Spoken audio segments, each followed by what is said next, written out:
Give me a keeper from the Midlands. She plays for Chelsea, but she grew up in Spain.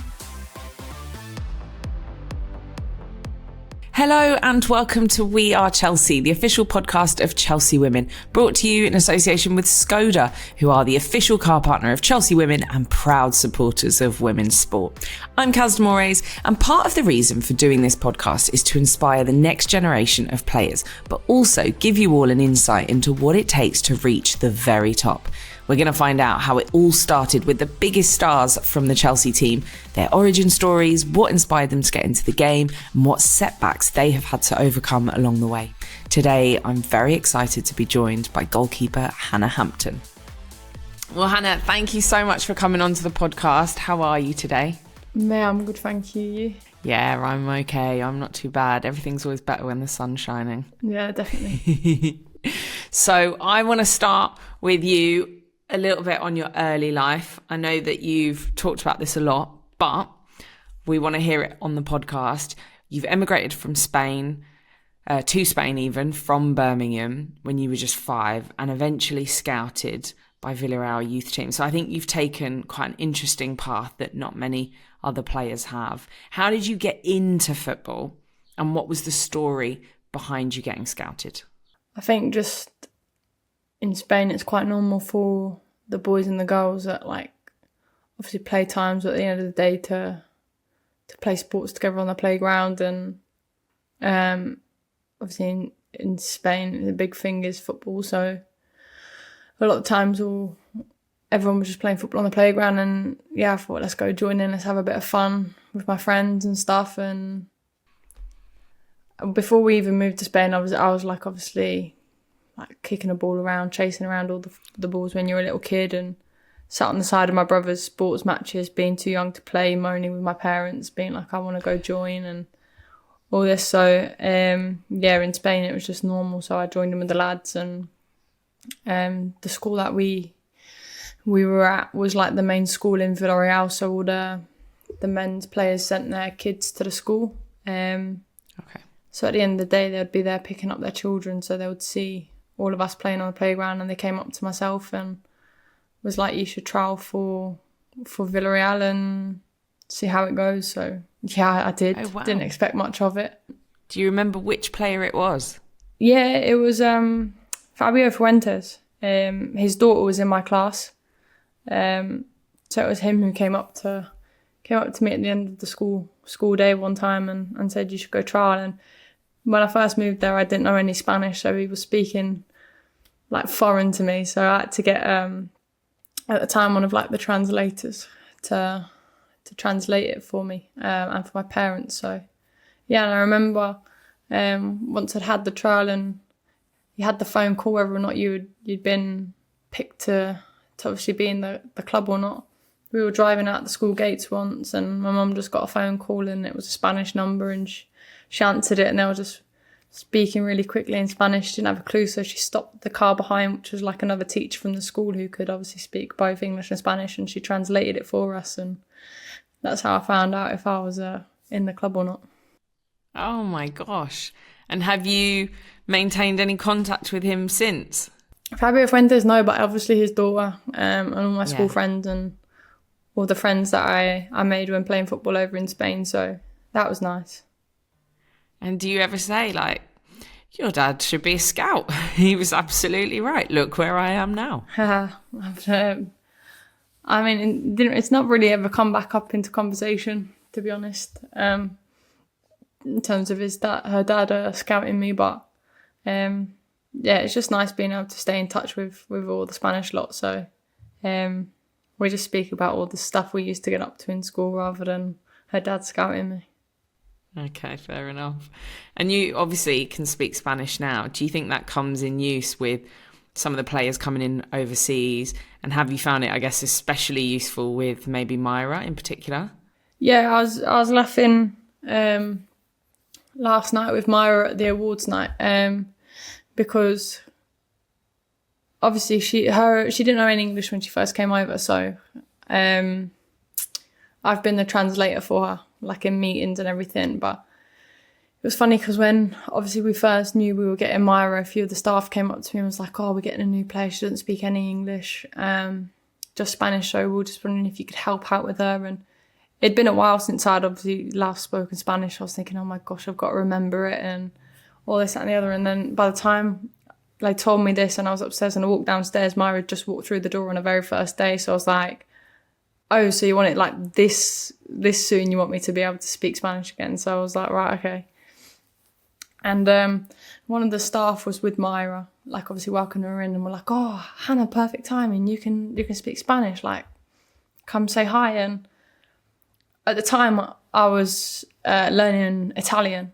So I was like improving my Italian, and I was getting my Spanish and Italian completely mixed up speaking to Myra on the first day. So she must have thought, who on earth is this girl? But yeah, once I'd obviously been around Myra for a couple of days, the Spanish just comes back to you. So yeah, it was good, but the first day was a bit of a struggle trying to remember everything. But that happens, I think, when there's a side of your brain that goes to languages. I speak some languages as well, so I know. And then and if I'm speaking French, say, a lot, and then I have to switch to Spanish, I'll start mixing French and Spanish. So I think that's really common.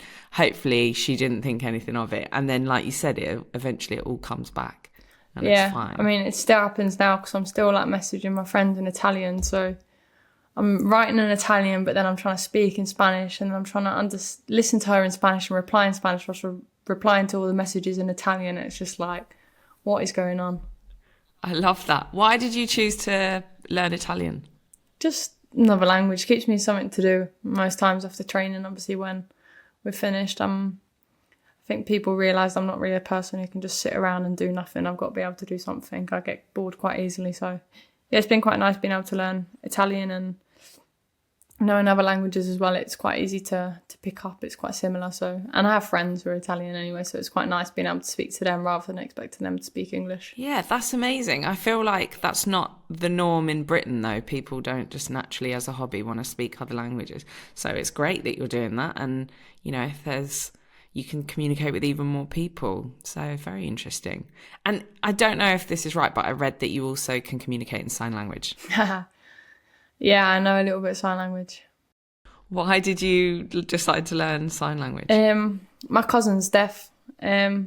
And so growing up, I could see the struggles with how it would be for him communicating with normal people. And yeah, obviously there's lip reading that he's quite good at. So if you speak to him, obviously he can lip read. But I didn't think that's fair on him being able to just always have to lip read people. It's quite nice having someone who can obviously sign with him as well. And it was always just my uncle who was signing with him, and whenever we need something in the family, it would always be, oh, Pete, can you translate this for Ethan, or can you tell Ethan this? So I wanted to try and learn a bit so at least I can speak with my own family and my own cousin.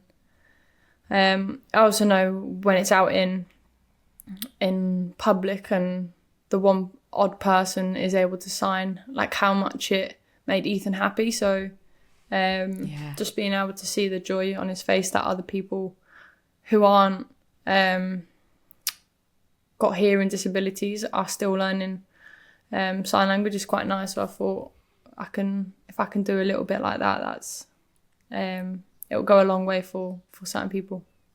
Absolutely.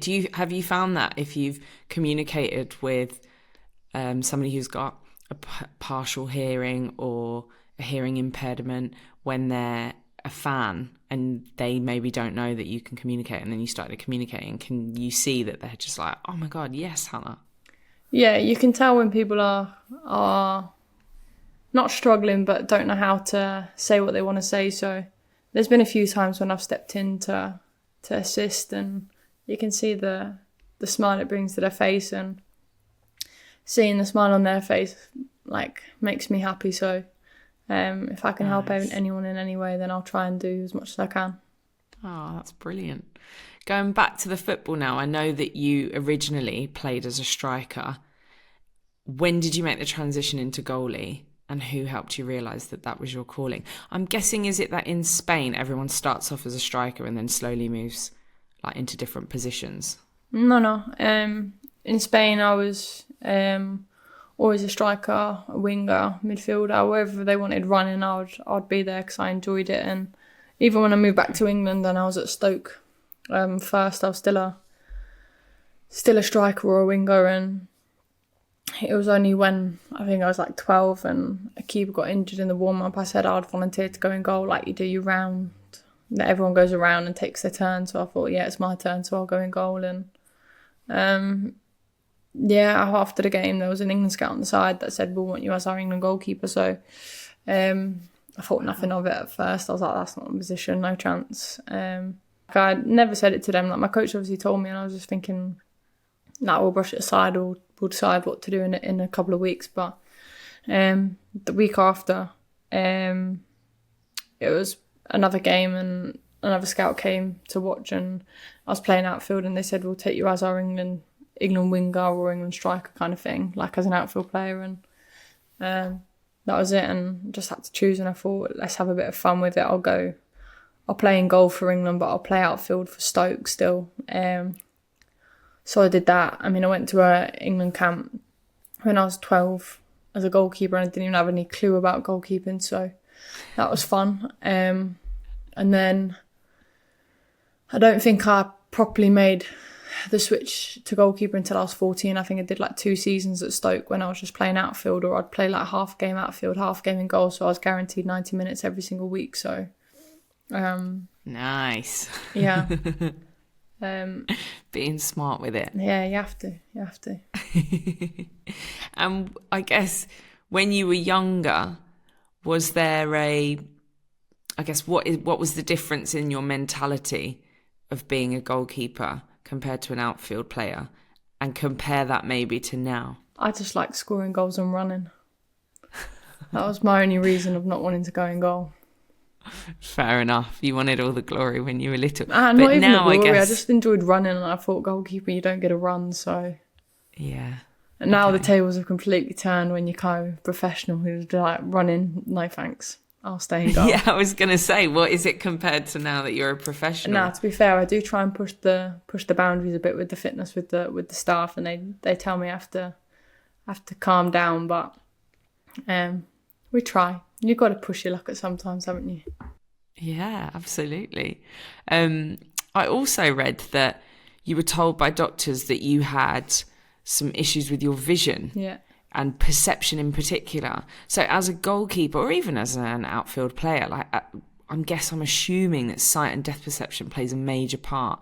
How have you adapted your game around this? Everyone says this, but I don't know how.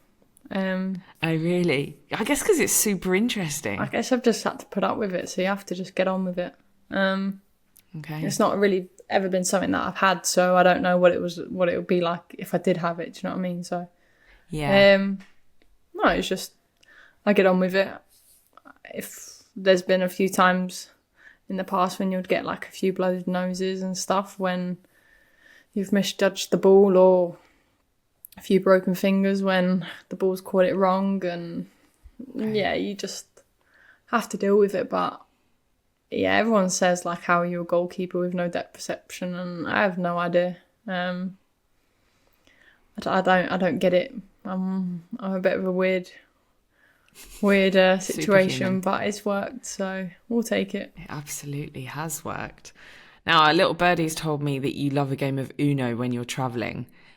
And I spoke to Fran earlier in the season, and she talked about how competitive she is with football, but not in other areas of her life. Are you competitive in other areas of your life as well? Do you get competitive when playing Uno? I wouldn't really say competitive. I think it just goes back to the thing of not wanting to be bored. So I just have to do something. Yeah, we have a little table on the bus where we play a few card games and a few games, but yeah, I think that the Uno I play with one of the staff, like one of the photographers. Okay. Very competitive, the photographer, very competitive.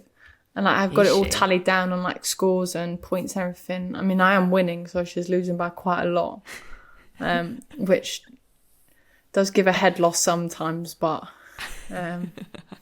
yeah, I'm just there for the fun and not being bored. But it obviously helps when you're winning. So you're not goading her as you're winning? No, I just thought, you know what, let's put it out in here, let her listen to it and see what happens when we next play. If her head's gone even before we start. I need every little advantage I can get. This podcast is brought to you by Skoda, the official car partner of Chelsea Women and proud supporters of women's sport.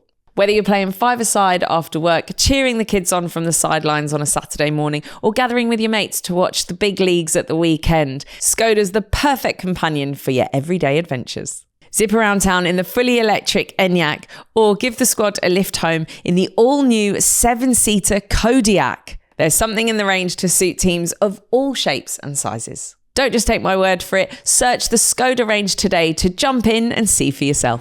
Let's talk a little bit about the incident when you were playing for Aston Villa.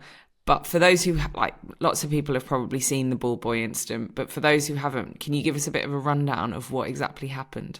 Of the ball boy one? Yeah. I mean, I was a bit confused myself, to be honest. City thought I was just time wasting, and I was a bit like, your ball kid is literally not giving me the ball back. And it was so awkward because there was a camera right behind her. So I was like, can I please have the ball? Can I please have the ball? Please can I have the ball? And I was like signaling, give me, can I please have the ball? And she was like, oh, we're not allowed to give it you. COVID says we can't give it you. I'm thinking can I please have the ball? I've got the ref then whistling me going hurry up. And there was at the time the guy who was going famous, viral for pointing out the obvious, Kahabi or something like this. So I've literally turned around to the ref and I've gone, well, this to the ball kid. He's then retweeted it. Carby's retweeted it, going obviously I'm copying him. I'm thinking what is going on here? I'm I just want the ball so I can play football. But yeah, City are thinking I'm time wasted. I'm your kid's not giving me it back. I come back to my phone. I mean, we lost the game, and I come back to my phone, and my phone's gone mad of everyone posting this clip. All my friends are messaging me going, it's absolutely hilarious. You've gone viral. I'm thinking, for what? I've just lost. And so, yeah. I know, literally. Oh, brilliant. Let's talk now a little bit about Chelsea. You signed to Chelsea last year from Aston Villa. Tell us about what it was like before you signed, when you knew they were interested, and I guess what influenced you to come to Chelsea. It's hard to put into words what it's really like being at Chelsea. From when I first got involved in the professional game, and my very first game I was involved with at Birmingham, it was against Chelsea. I was 15 and I was involved on the bench just as a standby keeper, and it was against Chelsea. So seeing all the players and the qualities that they had and back then, and that being my very first game, I was always hoping and dreaming, imagine one day I got to be there. I got to be at Chelsea. I got to have Emma Hayes coach me and all the staff. Thinking it'll never be possible, but you can always dream. And then obviously going to Villa, I was thinking hopefully it's still on the cards maybe in the future. Just had to take a step in the right direction. Going to Villa, and yeah, as soon as Emma showed interest in the summer, it was a bit of a no-brainer. No matter however many other clubs came in for me, I was always wanting to go Chelsea. I've always, as everyone says, I always bleed blue. I can't think of me being at any other club, especially not a red club. So, yeah, I definitely bleed blue, and being here and being under Chelsea is special for me. I've lived out my dream on wanting to be at this club, so it's a lovely feeling. And it's funny because when I was in England camps and Carly was playing, she kept saying to me, oh, one day Stuart Sell, the keeper coach here, he'll be your coach one day. He's unbelievable. He'll be your coach. I was thinking, Carly, come on. Be sensible here. This ain't going to happen. And Carly was like, no, it's gonna be happening. You'll go to Chelsea one day. And I was thinking, like, Carly, I'd love it. If you could put in a good word, I would love it. But it's never gonna happen. And yeah, I mean, it's happened. And having Carly at the club still, and her telling me, I told you it'll happen, and having Stu and Emma as your coaches, it's been unbelievable. They're both so detailed, so driven in success, and you can see the success that they've had is from all the hard work that they put in, and the dedication that they give to the football club and to each individual and helping them improve. So yeah, it's lovely having them as coaches. What do you think it will be like when knowing that this is going to be Emma's last season? What do you think you've learnt from her during the past season? Gosh, you want that in a short answer, blimey. There's so much I've learnt from Emma. Off pitch, how it affects you on pitch, and how you can deal with things, and training your brain, and loads of things like that you don't realise are so important, but make a huge impact for you when you're on the pitch, and obviously improve your game and play the best you can. But obviously you've got all the technical and tactical stuff from her. But for me, yes, they're important, but I think I'll value all of the stuff that she's done for me off the pitch, and help me with gaining a bit of self-confidence that I never had from before. So yeah, I'll always owe a lot to Emma, and it's obviously sad to see her go, but you can understand the opportunity that she's been given, and I wish her all the best, just not all the best when she plays England.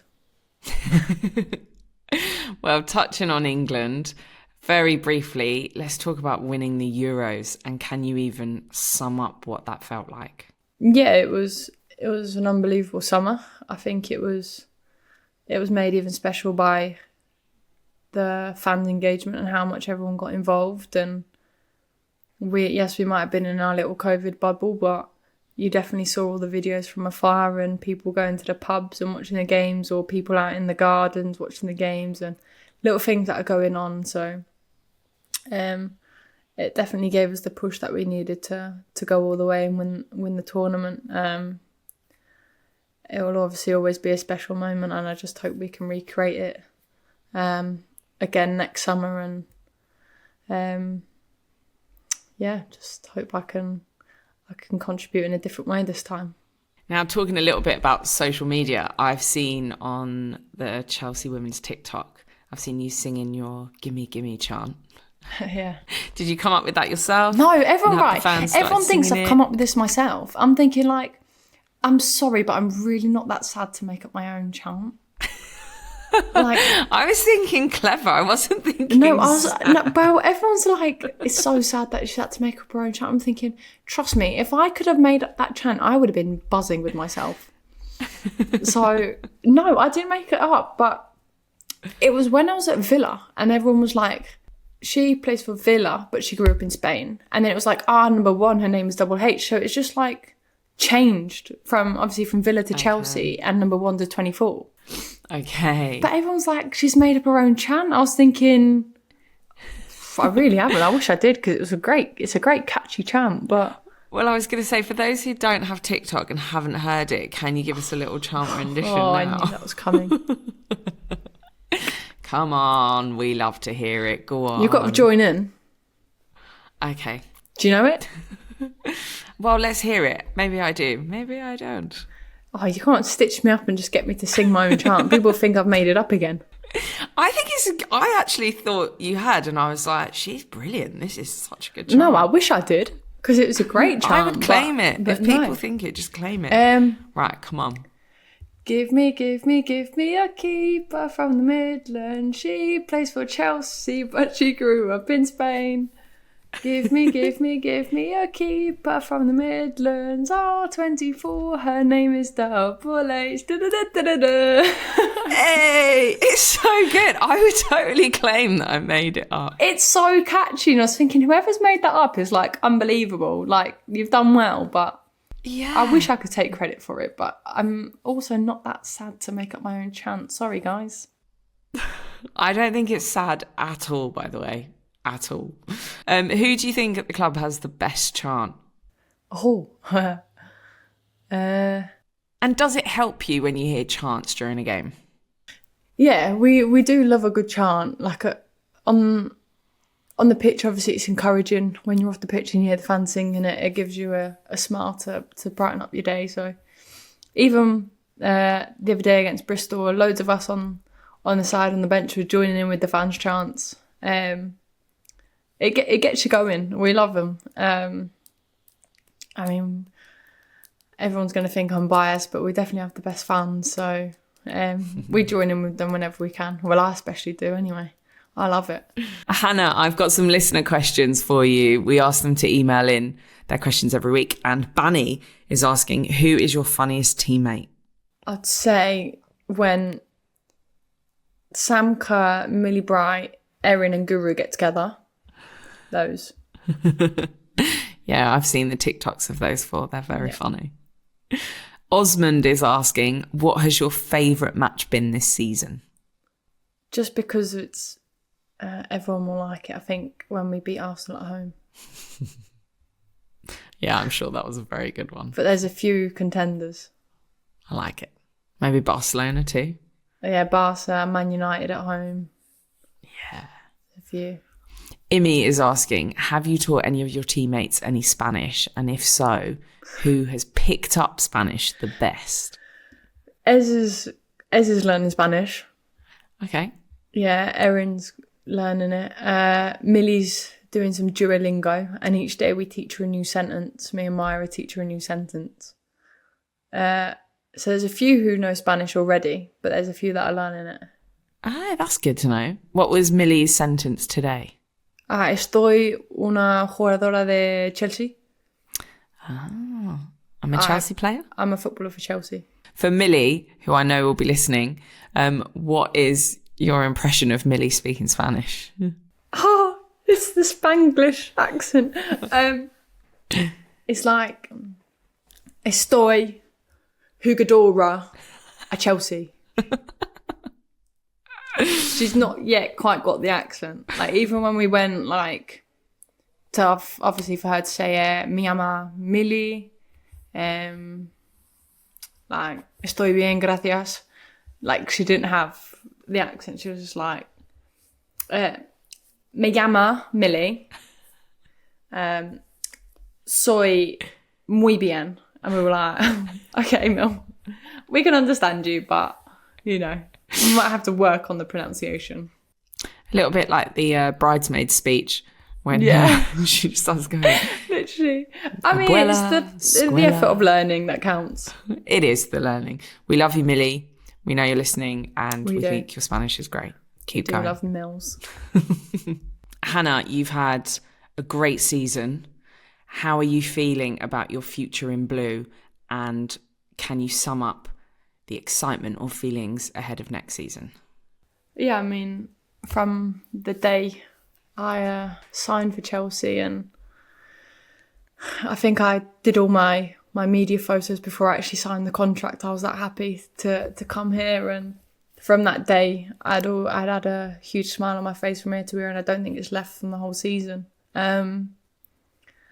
Yeah, I love being at this club. I think obviously I've been here for a short time, but it feels like I've been here for years already. It feels like home, and I hope the future is a long one here, and we can go on to win as many trophies as we possibly can. And yeah, I'm excited for the future and things to come our way. And like I said, I hope it's a very long journey I get to be on at this great club. Hannah, thank you so much for coming on the podcast. I'm hoping that we can have you on again in the future for a longer time so I can ask you more questions. Thank you very much. But I know you've got to run off. Thank you for listening to We Are Chelsea, the official podcast of Chelsea Women, brought to you in association with Skoda, the official car partner of Chelsea Women and proud supporters of women's sport. Remember to subscribe to the feed and give us a review. There will also be video content from the show across all of Chelsea's social media channels. And if you want to write in, make sure that you send an email to wearechelsea@chelseafc.com. See you next time.